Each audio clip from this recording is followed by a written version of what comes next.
This is going to be Zul'Farrak on a protection paladin. Kind of sick of seeing this place right now, just as a person who's run this dungeon quite a few times recently. I have just...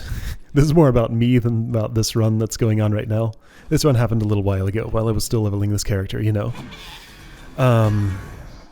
I just got my temporary protection warrior and brewmaster leveled up to the point where they could do this, just so that I could have, like, take every tank that I'm running through this dungeon and see if they happen to get a better run than this. Both of their runs were pretty bad, and my notes say this one went smoothly, so I just want to see what a smooth run in here looks like because I've forgotten. Oh man. This is happening, like, literally immediately after I tried to take my warrior through here. That one wasn't so bad. Oh, I skipped that group. Okay, I guess you can do that. But my brewmaster just had, like, the worst time here. The warrior was similar, but not quite as bad. I had, like, damage dealers who decided they were the ones running the group and just wanted to choose when to start encounters, not follow the leader at all, decide where I was supposed to be, when I was going to be there, not giving me any chance to choose my own routes, because there are a few routing choices in here that mean something. Ugh, I'm sick of it. Alright, so let's watch what's actually a good run here, apparently. Where people will follow the leader and pay attention, rather than attempting to become the leader when they're not in a role that leads. Anyway. Hopefully my grumpiness will go away over the course of this. Anyway, yeah, so Protection Paladin. I've seen this character lots of times. Doesn't have anything new, it looks like. Nice and smooth and easy. Always a pretty good time. I haven't gotten to play her in a little while. Warrior's cool, Brewmaster's cool, but... I don't know, maybe I'd be happier on this character right now. Silencing Avenger's Shield brings those dudes to me. Always nice. A shaman's using a capacitor totem, also always nice. Anyway, by the way, that's Restoration Shaman there. Fire Mage. Arms or Fury Warrior? I think that's Fury. I see two weapons. And... what's that other one? Rogue, okay. Some kind of rogue.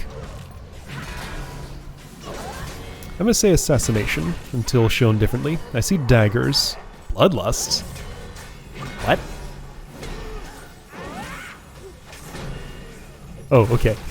That was an accident. Got it. Fair enough. You just got your Bloodlust button not too long ago. Learning when to use it. That was not the time. It's fine. The reason you don't want to use Bloodlust when it's not a boss encounter is because of the 10-minute sated debuff, so you can't use it again for a while. And it's a really, really significant buff. Probably the most significant one overall, since it affects the whole party and makes everything 30% faster. It's one you typically want to use save for when it can do the most good. Not just like at a random time. Guess I'm letting those go by and hoping my Consecration will pick them up. It didn't quite, but close enough. This particular spot, I always end up in combat with a few more than I have been over the course of the dungeon, and the healer often seems to be caught a little off guard, because I'm suddenly taking quite a bit more damage than I had been up to that point.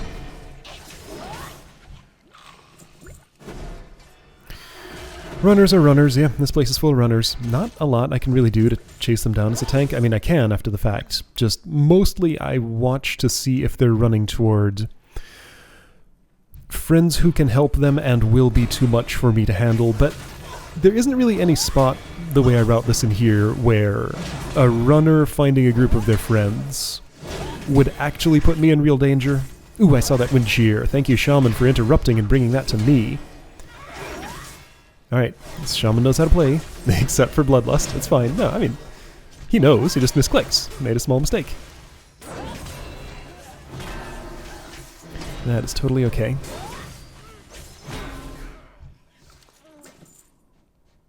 Alright, so it looks like I'm being pretty aggressive here about skipping things that are off to the side and not, like, in a place where we're going to run right through them. Maybe that's the key to a smooth run here. Because I was picking up more side stuff that I guess technically we could skip on my 2 recent runs that annoyed me so much and have me in this mood right now.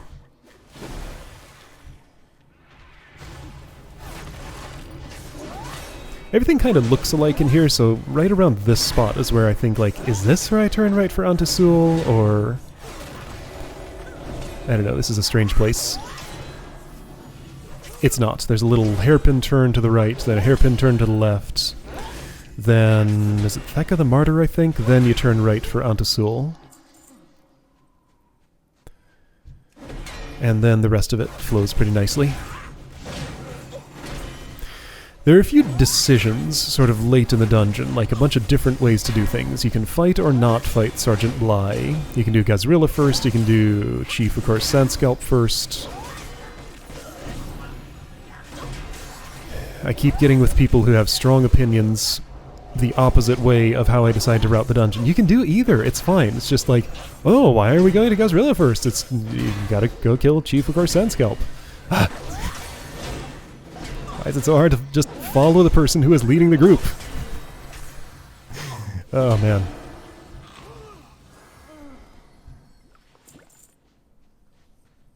It's fine. Just sometimes I get sick of the group dynamics of random strangers put together.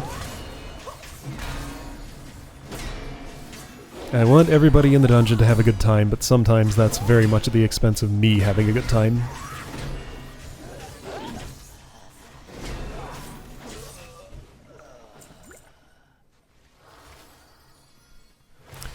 Alright, so I look at these, but you really just want to go right by these. You don't have to fight them, but I do fight them. I kind of forgot where I was, because again, this is this weird spot with these hairpin turns in it. There was that one patrol walking through there that would have been awfully close to the route we would have taken around here, so picking these up is fine. Hey, this particular shaman knows where his dispel key is. My last one did not. I spent a large amount of that dungeon in frog form with nothing being done about it.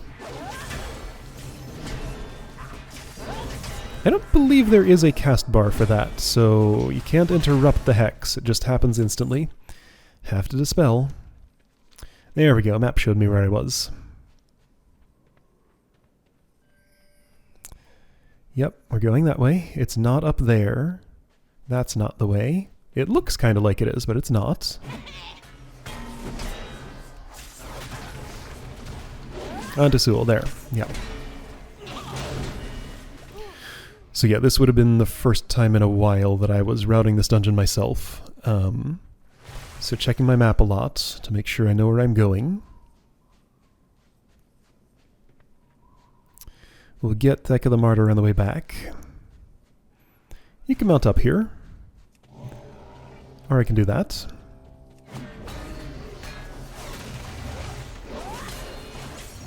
I'll probably mount on the way back.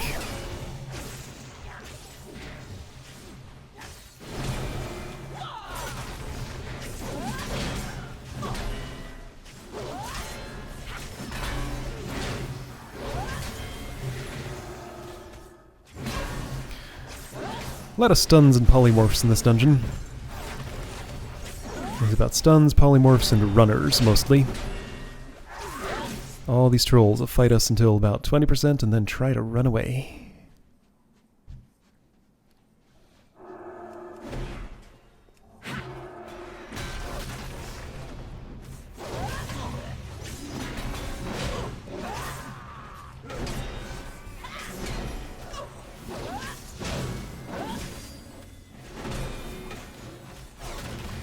Totems, lots of those. Yep, you get lava spout totems, greater healing wards, whatever. Ward of Zumra, whatever that does. I don't actually know what that one does. What does it do? He's put down. I guess maybe it gives him a little bit more defense or something? Haven't gotten to Zumra yet, but we will soon.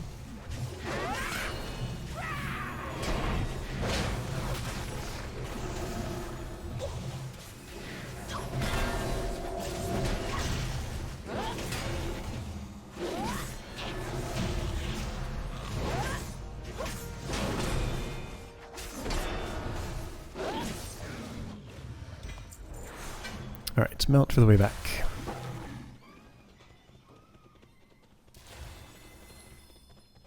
Two people from Area 52 here.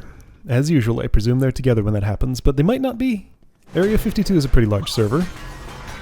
Could have been just rounded together. Yeah, so if I'm doing any kind of cleaving or ground effect attacks here, I'm going to get a bunch of scarabs. And this warrior is doing more cleave than I am, so all those nameplates are yellow. It's fine though, they're not too threatening.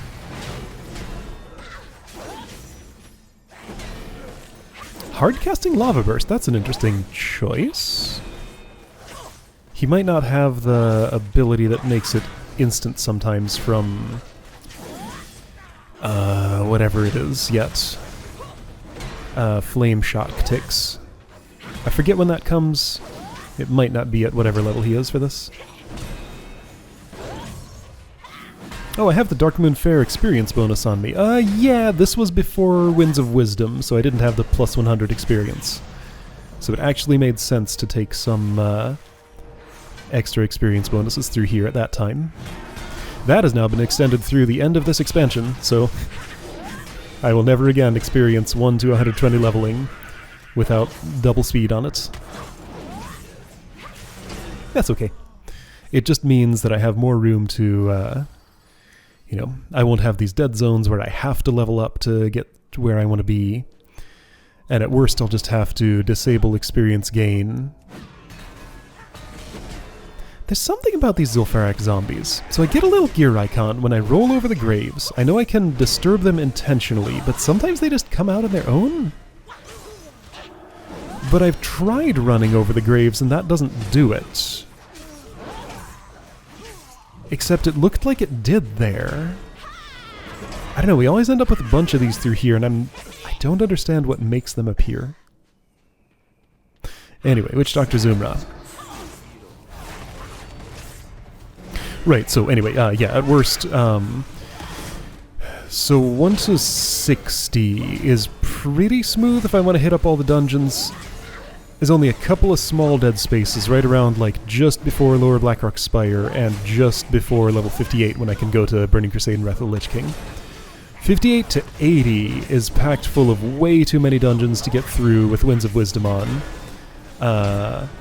All my characters I'm trying to get synchronized together are level 68 to 70, and they've done 4 dungeons in each of those 2 expansions. Each of those 2 expansions has 16 dungeons. So that's 24 more dungeons that I have to pack into 10 to 12 levels. If I want to do them all on each character. So yeah, probably going to disable experience right around level 80. Now, one thing that's going to do is, if I spend extra time at level 80, all the gear that scales to my level and gets its item level to, you know, an appropriate amount for a level 80 character. If I spend more time at level 80, I'll get a better set of equipment because the levels will be closer together. I'll have more of a full set. Because, you know, if I'm leveling 70 to 80, and in that time, let's say I get 1 drop for each slot, then I'll have some equipment that's scaled for me to be level 70, some equipment that's scaled for me to be level 71, 72, 73. By the time I get to 80, I won't have all my slots filled with level 80 appropriate equipment. So by zooming ahead to the maximum level for the dungeon bracket that I'm going into, the final dungeons in that bracket will go more smoothly. So, you know, Halls of Reflection and stuff like that if I'm doing it.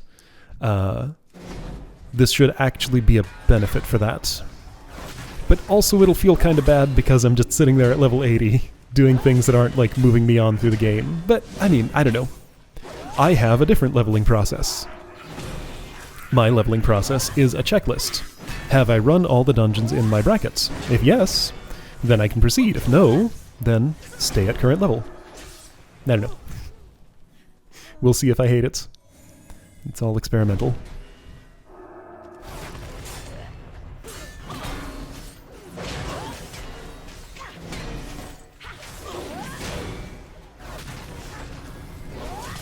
Alright, so stairway coming up here. This whole event.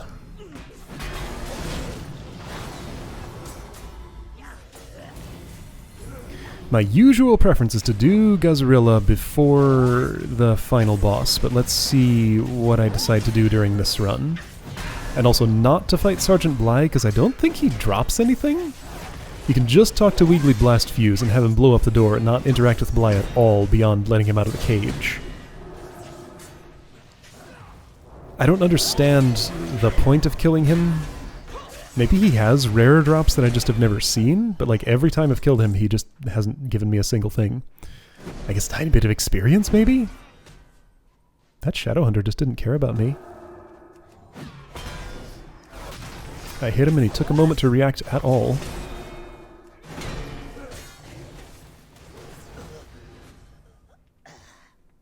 Oh boy, I'm a frog for the almost full duration.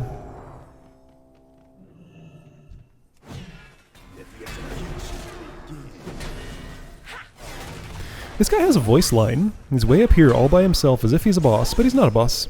Just a normal dude. Has a unique name, sure, has a voice line, but doesn't show up in the boss list, doesn't have boss loot.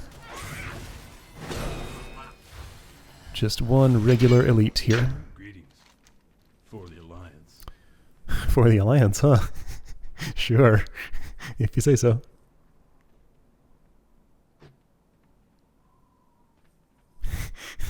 Charge, huh? Alright then. Well, he's having a good time. People bringing out emotes like that usually means they're having fun.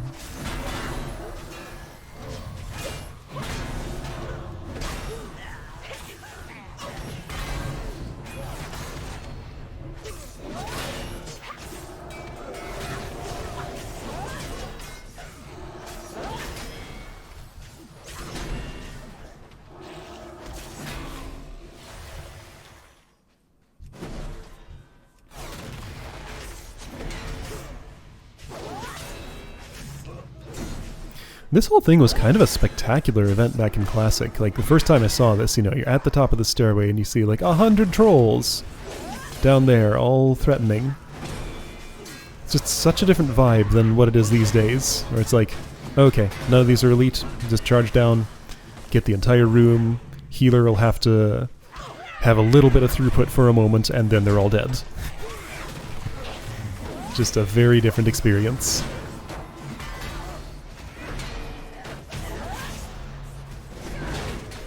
And like the scripting almost doesn't even know what to do with that, because like you'll be at the bottom and have to wait for a moment for Shadow Priest Sezes and Necrom Gutshur to actually show up, because they don't spawn in immediately.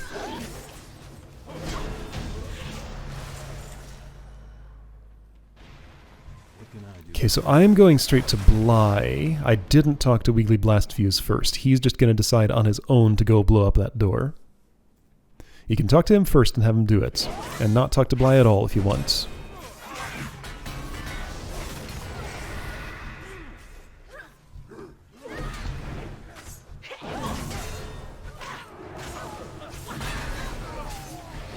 He's just standing there doing nothing. Huh. Oh, you have to talk to him after this to get him to blow up the door too, don't you? You can talk to him wait, he disappeared. Where'd he go? Is the door still there?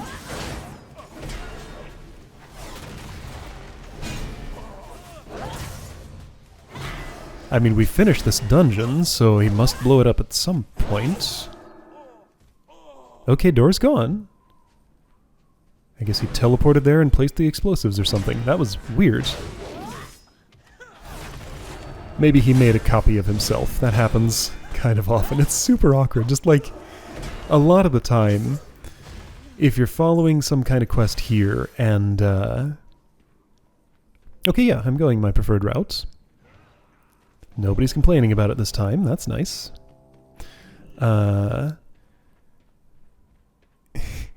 Normal flow of this game is you'll follow some quest giver somewhere if they're like taking you to another location.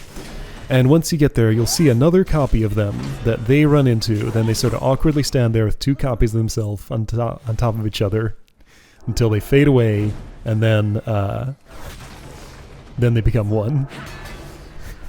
It is just funny that that is still the way that things work in this game.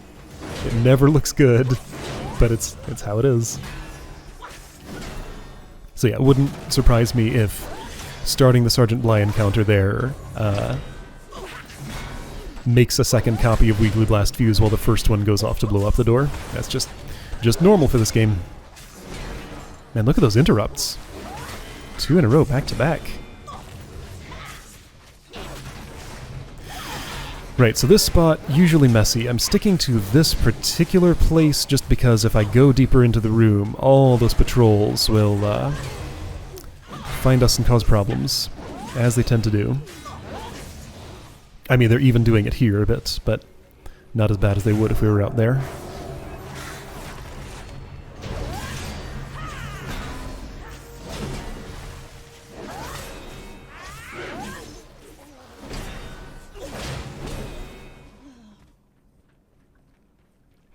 So there's this ancient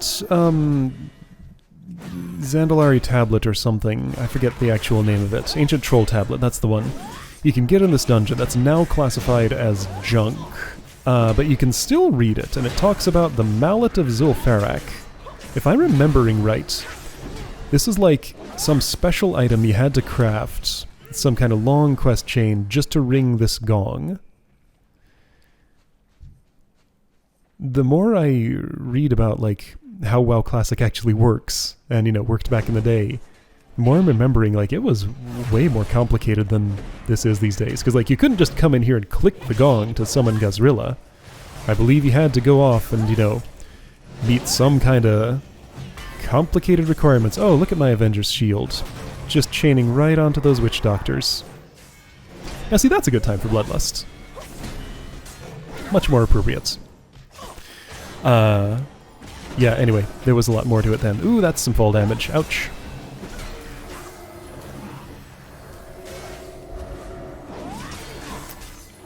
Alright, got my whatever Ardent Defender used to be before it turned into Ardent Defender. I didn't know at this time to fight him in the water, so I wouldn't take the fall damage. Spirit Link Totem, yeah, go into that. Everybody's health equalizes while you're standing in that area.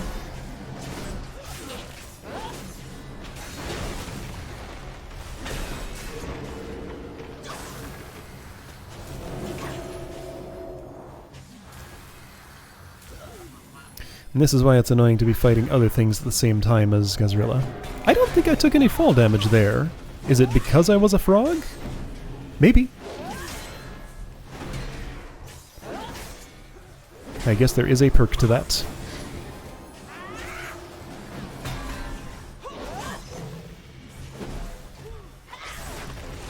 Shaman's used a lot of his mana. That's fine. He still has a little bit. Don't need any more than that.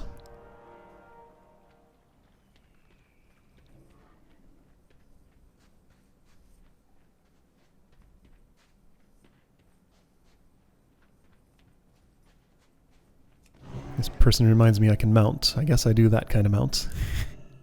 I could do the other one. It's still a bit to run, but there are still party members back there, so it doesn't really matter.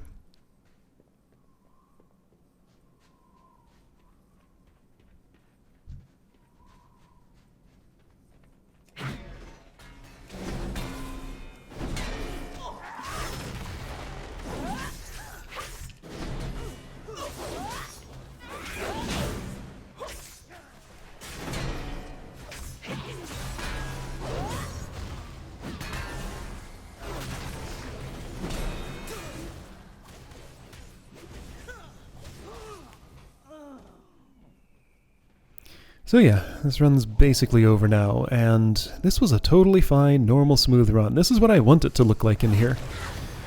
It's just that every other character I took in here did not get this experience. They got something much worse. There's something about this dungeon.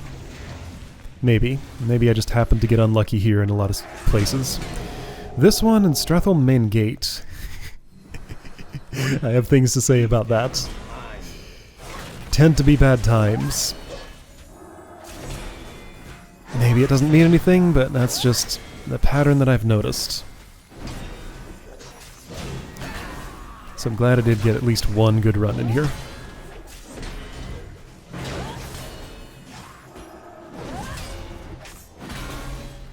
Hopefully this right here is the last time I have to look at this place for a while. Because, like, it's a fine dungeon, but I'm sick of it. I had a lot of bad times here. I saw that flame strike. This is only 2 targets. You want a pyroblast here. Flame strike is for 3 or more.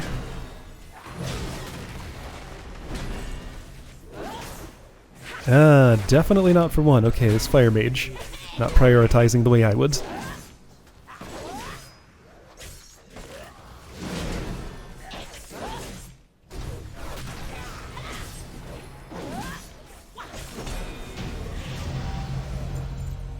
Okay, there we go. End of dungeon.